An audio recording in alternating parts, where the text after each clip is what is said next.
Hey guys, welcome back.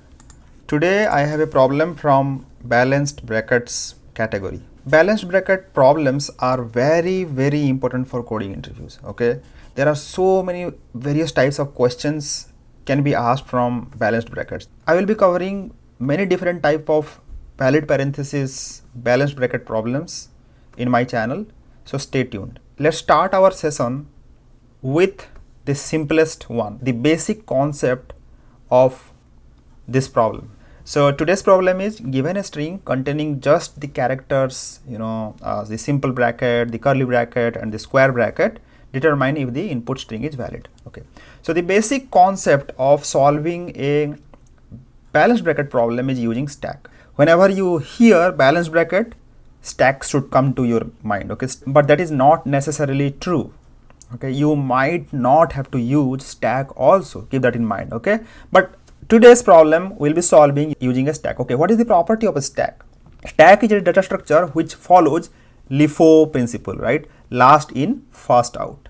Any type of problem where we look at the previous character, previous string or previous information, previous data, and compare with or do some comparison with the current data, then we should use stack. Okay, stack is the friend there. Okay, we can call the given input string is valid when all the open bracket must be closed by the same type of brackets and open bracket must be closed in the correct order. Okay, we deal with parentheses in mathematical expressions. So this is a valid expression, again this is a valid expression, this is again a valid expression, this is again a valid expression, and we can say that this is a valid string also. So if we use a stack, we can keep pushing the open bracket, and whenever we see a closed bracket, we pop an element from the stack, whatever we have kept in the stack, and we compare that value with the current element. So in a way, what we are doing, we are actually going through all the characters only once. So time complexity is O of n, and we are using a stack here, so space complexity will be O of n again. There is one more thing that I want to tell here. In this particular string, there are only 3 types of brackets are used. Okay, so if let's say there is a question only one type of bracket is there, then we don't have to have a stack, right? So in that case, what we can do, we can just like say that for a push operation we can increment the counter, and for a pop operation we have to decrement the counter, right? Then the space complexity will be constant. Okay, yeah, after the interview, if you are asked to do little more optimization, okay, then you can tell that okay, I could have used only 3 variables and I did not have to use a stack. Okay, so anyway, let's start our program. Okay, so because we are asked whether this string is balanced or not, or it's a valid or not, so let's say the method name is balanced. Okay, it will pass a string, so let's call it string and let's pass s.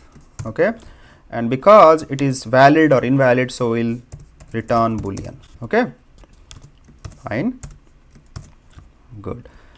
So the first thing we should do in any program is some sanity check. Okay, let's say if the interviewer has already specified that okay, the string input that you will be getting is always filled with some data, then you can skip that null check and all, but otherwise I think it's always good to do a null check.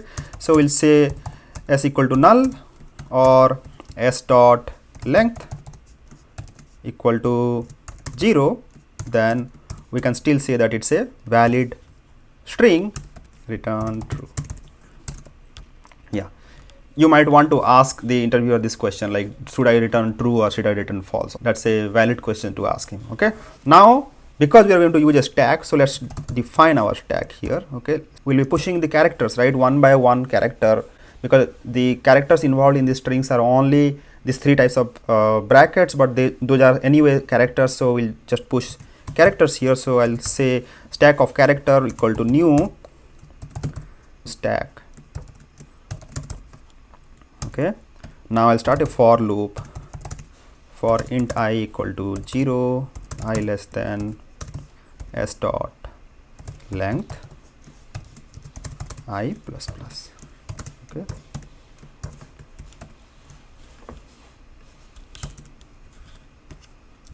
now the first thing I will do is read the character c equal to s dot char at I.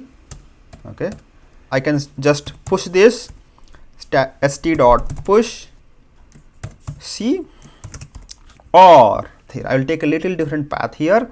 Instead of blindly pushing it, what will I do? I will say if it is a opening brace, so c equal to opening bracket. If it is a opening bracket, then we will push a closing bracket. Okay.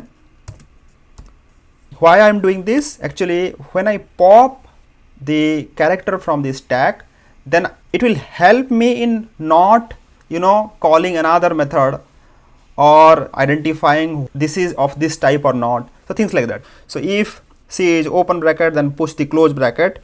Else if c equal to, if it is opening curly bracket, then push the closing curly bracket. Okay.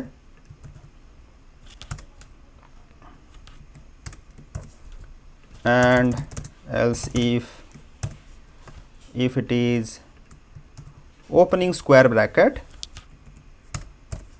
then push the closing square bracket. Okay.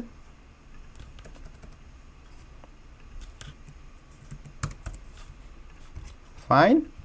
Okay, this is all push part. Like whenever we see a opening bracket, we will just push them, right? So that's what we did. But now let's say we saw a closing bracket, then what should we do? When we see a closing bracket, the first thing we should do is we should check if the stack is empty or not. Why? We might see the closing bracket as the first element. We'll just, let's say we'll see something like this, just a closing bracket. That means it is not a valid string at all. Whatever may be after this closing bracket, but we don't have to even check them, right? We can just immediately say that, oh, it's not a balanced string. So if st dot is empty, if the stack is empty, then return false, right? We have taken care of one case. Now, so c is holding our current character, right? Now what I can do, I'll say st dot pop. So I'll pop one element. Okay, let's call it p. Okay, and I'll check if c is not equal to p, then also it is not a valid string. Return false. So here what I am doing, let's say right now c is, let's say right now this c, this one. Okay, so we would have pushed what? Closing bracket, right? So when I pop, I should get a closing bracket. This is what I am checking here.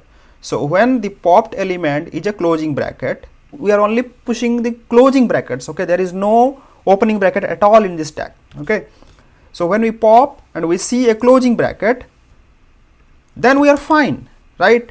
But if they are not same, for example, right now I saw this.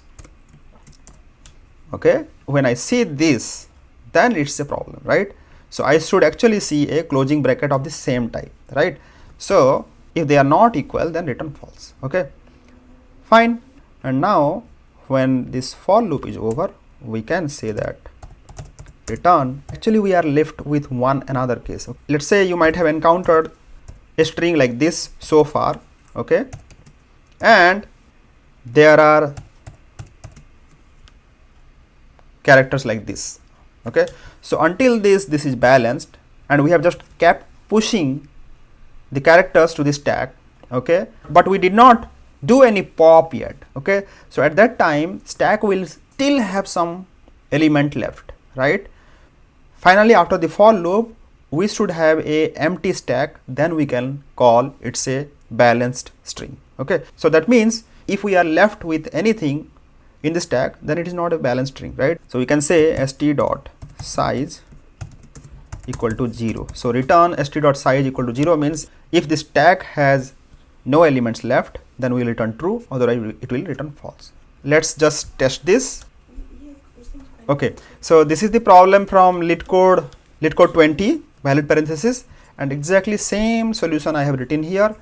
And because the constraint is one length, minimum is one length, modify our code little bit, we can just get rid of this first check. Okay, and we can just submit it again.